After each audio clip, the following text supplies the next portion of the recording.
glad you're here. I asked Austin if I could please introduce him, and I want you to know why I want to introduce him.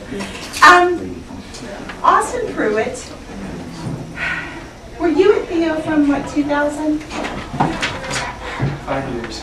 There is not one negative thing I can say about this young man. He has just grown into an awesome young man, but he was an awesome student here at THEO. He's smart, he's an excellent musician, which is what we're going to focus on today. But I have allowed him to come to THEO to teach our math counts program, because I really think he's got something to impart to these kids, not just on math, which he's excellent at, but in terms of character formation and just pointing them to the Lord. And so I'm so glad you guys came today, because it's a great opportunity to learn a little bit more about one of our former students who's just doing great things. He teaches piano from his home. He also does tutoring, and that was the other thing we really wanted to get hooked up, that if some families need tutors, Austin is an excellent tutor. And we look forward to that. So I'm going to let you get started now. Can I just say a word of prayer real fast? Yes. I'll pray fast. Lord, as always, we just invite you to fill this building and just ask for your presence to be known. And I just ask that you would calm Austin's heart and just bless him as he shares his talents and giftings with the families here. Lord, we just love you and we want to serve you well. And I'm just so proud of Austin, and I just ask you to shine your face upon him as he shares the talents you've given him and the opportunities. In your precious name I pray. Amen. Amen. Corral people, come on in. Come on in. Hey, come fast. But you're going to have to sit. Go sit over there. Thank you. We'll grab a couple more things. You're going to grab a chair, Jason?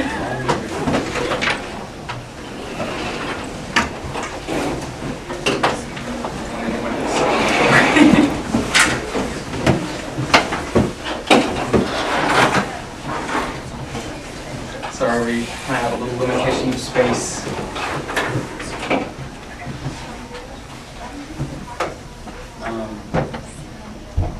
Thank you for being here. Thank you for coming. It's an honor that you have taken your time to come and to listen. And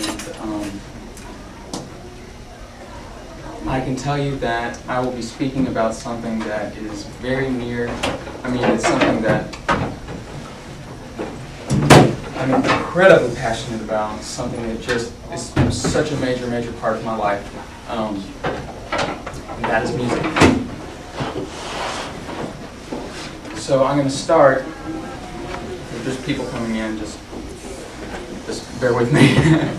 I'm going to start by going ahead and telling you a little bit about my story and kind of how I ended up forming the musical philosophies that I have and forming the musical ideas that I have. Basically, when I was 18, I was a senior in high school, and I was playing HCA baseball, and I was kind of just doing all the normal things, getting ready for college, and kind of out of the blue, I started having pain in my eyes. We didn't know what was causing the pain. We went from doctor to doctor, and it was a mystery. My father is a surgeon, and he was just banging his head against the wall. He couldn't figure out what was going on. But I continued to kind of try to function and do what I normally do, and I ended up trying to go to college despite having the constant pain in my eyes. But reading the textbooks was too hard. It was brutally difficult to read through these textbooks when my eyes were hurting so bad. I ended up having to come home from college in tears because I wanted to be there, but I ended up staying at home and going from doctor to doctor to doctor to doctor to doctor to doctor, and having surgery after surgery after surgery. You can see kind of one of the big scars from one of the more invasive surgeries. But all that to say, while I was home and stuck in limbo in a sense, I took solace in the piano. The piano was my refuge. I was able to sit down, and I had taken piano for 10 years. I could just sit down and play. I'd play whatever I knew, and I'd play whatever I could find, piano books in our house. Close my eyes because my eyes were hurting, and play. And I did that day after day, at least 2 hours a day. And obviously it's tremendously therapeutic, and it's been a blessing as I've been struggling. One day I discovered, as I was sitting at the piano, I was like, I know what I'll do. I'll try musical composition. I'll try writing something. I was like, I'll write something for my sister, Chandler. Maybe she can play it at a recital or something. So I just sat down and I wrote Ballot of the Stars, which is the first piece that I wrote. Come on in, you're good. It's Right here. Right here. Here's mine. I'm sorry, we have a very limited room. I didn't realize there was going to be so many people here. So anyway, I started writing music, and the first piece I wrote was for my sister Chandler, called Ballot of Stars. And after I finished the score, I'd written all the music down, and I performed it for my family. At that point, I realized I had entered a new dimension. I had gone to a new level, and music was never going to be the same for me. So I continued to write. Just day after day, I would write piano work after piece after piece after piece, and I'd get all the music printed out, and I'd get it out, and then I ended up putting it on YouTube and on iTunes, and I mean, unbelievably, the first piece, Ballot of the Stars, ended up being sold on iTunes in over 60 countries, which blew me away. I was like, how is this possible? But it happened, and I was like, wow, I'm severely limited by this medical condition, but I've found a way to contribute. Before having the medical condition, I was like, I want to go and I want to do great things, I want to make a difference, I want to change the world, I want to do all these things. And of course, everything changed. And I thought I wouldn't be able to change the world, I wouldn't be able to do anything. But I truly believe that writing music, teaching music, that is real contribution. And it makes me feel like I'm doing something worthwhile. And it's great to have when you're not able to go to school, when you're not able to do some of the things that you planned. So, enough about me. That's just my story. And hopefully that will give you an understanding of kind of how I come up with these musical philosophies that I have today. But also, I'll be speaking on musicality, musicianship, and the difference between true music and the noise that you give today. It was about 2 years ago when I made this epiphany, and I guess you could call it that, but I was sitting at the piano, I was playing, and I was like, oh my gosh. And I had this epiphany, so I had to go into the notebook and I write it down. And I was like, I always thought the greatest pianist in the whole world is the pianist that can sit down and play the very most difficult piece that has ever been written. Wrong. The greatest pianist in the world is the pianist that can sit down and play a piece and can most powerfully influence his audience. If you can powerfully influence your audience with the emotions that you demonstrate with your music, you are the world's greatest pianist. It doesn't matter if you're playing Mary Had a Little Lamb. If you can communicate, and that's what music is, it's communication, then you are a great pianist. And so when I started teaching piano lessons, I made this other realization. I said, oh my gosh, this isn't just me. There are piano students everywhere that are having the same problem. I realized the #1 problem among piano students everywhere, every generation, all over the country, the #1 reason why we have piano student dropouts, if you will, is that they were taught mechanics, not musicality. They were taught the scales. They were taught, when they went to their piano lessons, the teacher said, "Oh, you played the wrong note. Fix the note, whatever." But the musicality was missing. The love for music, the passion for music, the joy of playing music, that's missing. And because that's missing, students lose interest. Stop playing. And what could be more tragic than spending all that time and money and learning all this piano and then giving it up? I mean, if you do it right, if you learn the piano and you learn to love it, you can take piano for 5 or 6 years, become a great pianist, and your return on investment can be amazing. 5 or 6 years of piano lesson, 70 or 80 years of lifelong piano enjoyment. And I'm telling you, that is priceless. But the heart of the issue is, I wish I could be speaking to all the piano teachers in the world. Please focus on musicality. Inspire your students. Get them to love music. Because when that's there, you're good. You're good. A great way to explain this, as you probably heard before, that for communication, I said that music is communication, which it is. But with verbal communication, like what I'm doing now, speaking, okay, verbal communication, 8% of verbal communication is the words that I say. 92% of verbal communication is the way I say it. My facial expressions, my tonality, my timing, you know, all my crazy hand motions or whatever. Okay, that is 92% of the communication. 8% is the words. Okay, so here's the translation. Playing the keys, that's 8%. 92% is how you play the keys. The 8% is the mechanics. The 92% is the musicality. I'm convinced if piano teachers taught musicality and focused on that 9 times more than mechanics, then we would have 9 times less students that lose interest in piano and stop playing. I'm convinced, due to my experience as a student and as a teacher now.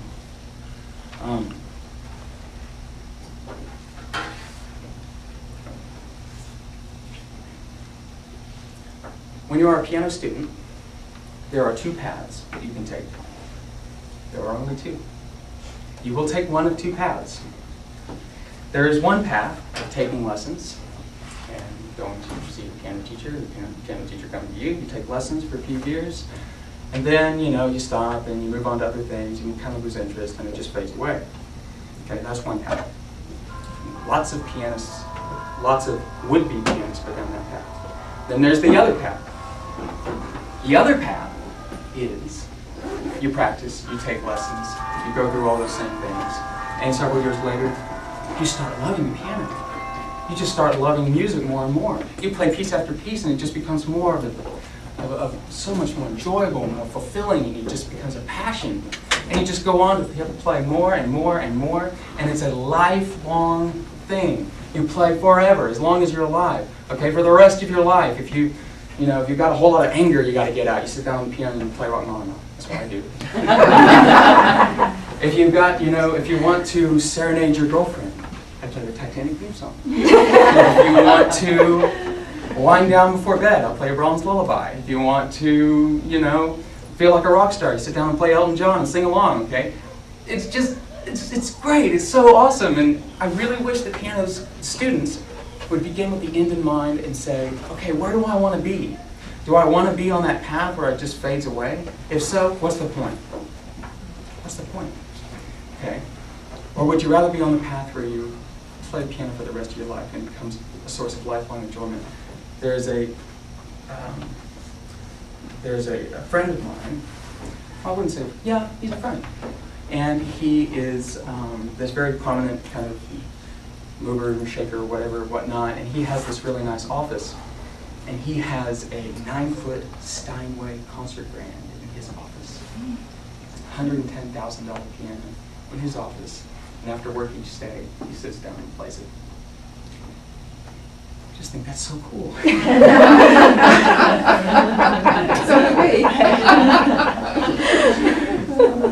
So,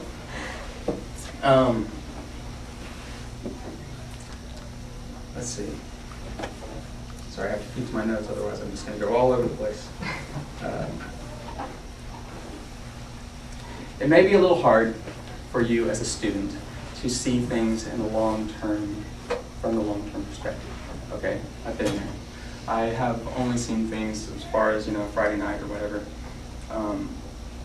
So maybe you need a little dose of just like instant inspiration. Like, you may be thinking, okay, yeah, music is great and all that, but I don't really like it. I mean, it's not really for me, and blah, blah, blah. Okay, that's going to end. If you are a girl, don't tell me you don't want to learn how to play this. Do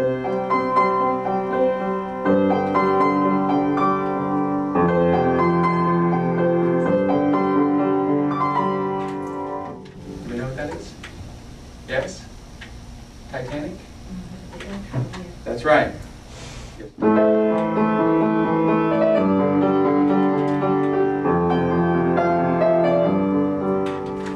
Okay, I'm not a girl, but if I was a girl, that would inspire me to play piano for as long as it takes until I learn how to play that. If you are a guy, okay, and you've seen the movie Lord of the Rings, then perhaps this will be a little inspiration. Don't tell me you don't want to learn to play this.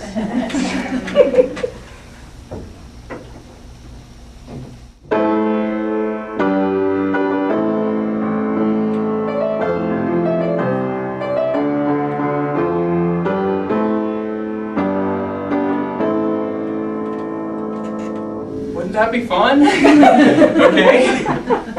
I have 2 piano students right now that are working on that. Not that. They're starting off a little simpler, and then we're going to work into it. But okay, so I know the next thing that you're thinking of, maybe. Okay, that's all great. Yes, I would like to play that, but okay, come on, Austin, you've played for years and years and years. I'm still a beginner, or I've never played before. I will never be able to learn how to do that. Okay. Trust me on this. If you put in the time, if you commit yourself, if you decide you want to become a great pianist, you can. And you can do it literally 4 or 5 years. Okay? 4 or 5 years? That's still a long time. Okay, no. In 4 or 5 years from now, you can either be 4 or 5 years older, or you can be 4 or 5 years older and a great pianist. Which would you prefer? Okay? You're going to be 4 or 5 years older anyway, at some point. You might as well be a great pianist. Remember the return on investment. You put in the work. Seriously, 4 or 5 years of practice, you can play any song that you've ever heard on the radio. Any song. Not that you would want to play the songs on the radio right now. Any song that was ever on the radio in the past, perhaps. I'll kind of use that as a segue into my next major point, and this is where I think the worldviews teacher will really resonate with what I have to say here. But music, I believe, is sacred. For cultures since the beginning of human history, it's always been considered it's always been considered sacred, spiritual, religious setting. Native Americans would sing their music as they did their different spiritual practices and stuff. Music reflects the spirit, and the music of today reflects the abysmal spirit of our culture. It truly does. The music of today reflects the abysmal state of our culture. The sad truth about our culture, if you ever care to listen to the music on the radio, which I wouldn't suggest, but I'll just tell you now. The sad truth is that most of what you hear that's called music is cheap and shallow, just noise. Really just noise. And unfortunately, in our culture, we are bombarded from every direction, from every different type of media. TV, radio, your newspaper, I don't care. I mean, every which direction, you're bombarded with all this cheap, shallow noise, constantly. And so, what do? Well, if you're a discerning person, you learn to just shut it off. You learn to disassociate. You learn to unplug the TV or throw it out the window, okay? But the problem is that some people learn to disassociate from everything. And I really wish that that weren't true, but it is. And I found myself doing the same thing. I'm just like, okay, music is awful, I'm going to stop listening to music. No, I'm going to start listening to good music. I'm going to start playing good music. But I believe the reason, or the major reason, why our culture is in the state that it is in, and why the quality of the music is what it is because, as a whole, on average, we have a collective inability to fully engage, to be fully present, fully conscious, fully aware, truly, actively listening. Something we very, very rarely do. Okay, we study and do our homework and we listen to music in the background. Okay, we watch a movie but we're testing someone at the same time. And this is just, I don't like it. It's not right. You need to learn how to engage. You need to learn how to actively listen. You know, without having, bing, I got another text message, or bing, I got to check my Facebook message, or the world's going to end. Or bing, I have to see, who's emailed me and what, don't get me started. But I mean, seriously, have you ever found yourself, parents, maybe at a soccer game, and your child's running down the field, and bing, you pull out your BlackBerry or your iPhone, you start looking at the message, your child scored the winning goal, and you missed it because you were sending a text. Okay, I've done it. Not my child, my brother. Maybe you're out walking your dog, and there's this beautiful sunset that just declares the majesty and glory of God, but you miss it because on your iPhone you're seeing how many likes you got for your Facebook status. I mean, we're missing out on a lot. And an inability to fully engage and to appreciate things. Okay? Things don't appreciate themselves. Okay? Beauty, enlightenment, those kinds of things don't just slap you in the face while you're going about your daily routine. Okay? You have to listen. You have to fully engage. If you do that, with music at least, it will open a whole new realm for you in terms of how it can change your life. I can promise you that. If you take nothing else from what I said today, please remember this. The power of music in your life is directly proportional to your ability to listen. It's completely dependent on your ability to listen, your ability to engage, your ability to shut everything else off and listen to that. So try doing that. Try pulling out a piece of Mozart or some other piece of music that you really love and fully engage. Okay? If it's junk music, you will disengage very quickly because you'll realize it's junk very quickly. But if you're fully engaged to really good music, it'll be an experience like no other. That's whether you're listening to music or playing music. As a piano student, as a piano player, you listen to the music that you play. That's how you improve. There is a very wise and exceptional human being named Benjamin Zander. I don't know if you guys have ever seen his TED Talk.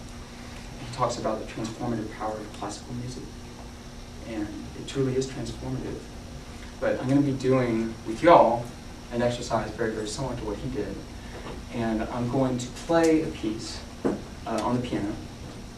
And as I play, if you will, I'd like for you to reflect on the memory of someone who is very dear to you, someone you loved very much, and is no longer here.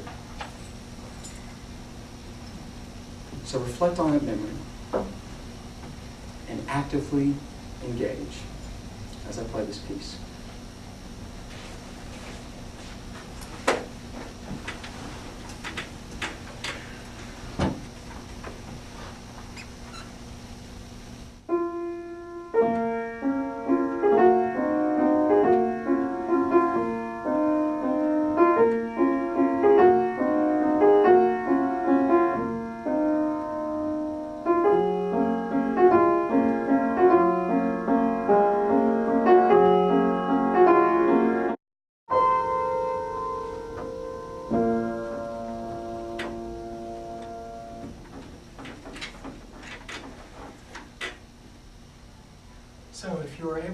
actively listened through all the little mistakes and the little problems. I haven't played piano in a while. I hope it was an experience in terms of just moving in terms of a way that music can affect you when you actively listen. I bet if you try to recall the last time you sat down and listened to a piece of music and really, truly listened, that you wouldn't be able to recall it. If you heard this piece on the radio while driving home, it wouldn't have affected you the way it did if you were listening to it now. Because you wouldn't have been listening like you are now. There is a man named Vladimir Horowitz who was a great pianist, and he would sell out Carnegie Hall over and over and over and over, night after night. People would come and, sold out crowd, Carnegie Hall. He would play this beautiful, beautiful, beautiful, beautiful performances, and everyone would be in tears afterwards. And, he was considered the greatest pianist of his time. And when I read his biography, I thought it was interesting that he almost always would miss 2, 3, 4 notes every piece that he played. He would miss notes. He is one of the greatest pianists of all time. He is at Carnegie Hall, and he's missing notes. But you know what? He communicated. He communicated the emotions. He was able to communicate the message of the piece to the people. They were all in tears, okay? I guarantee you they didn't hear the notes that he missed because he was the greatest pianist ever, because, like I said earlier, he was able to communicate the emotions.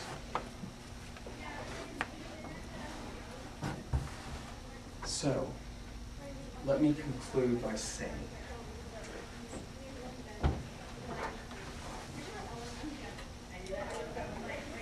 this can be related to spirituality. In order to know the power of music, you must be still and listen.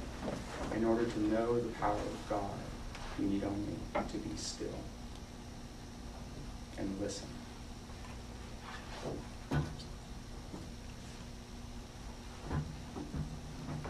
Thank you all for honoring me with your presence and for coming. I love teaching. If any of you want me to speak anywhere to anyone, I will do it in a heartbeat. I love teaching music, if you haven't guessed that by now. So, thank you.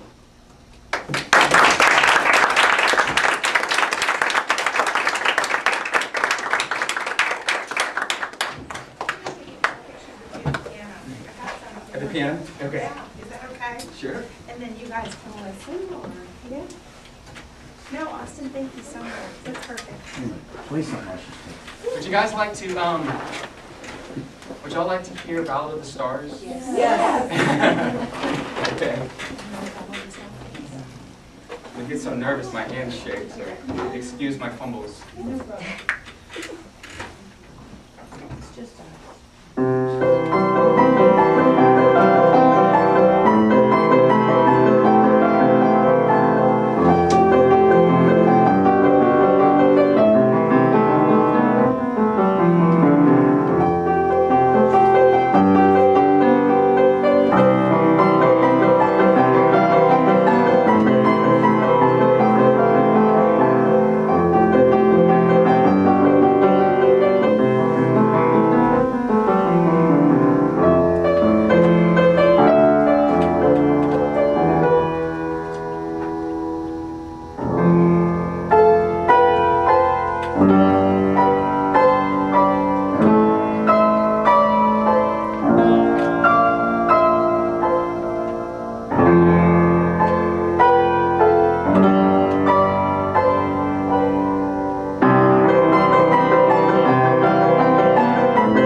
Thanks for coming.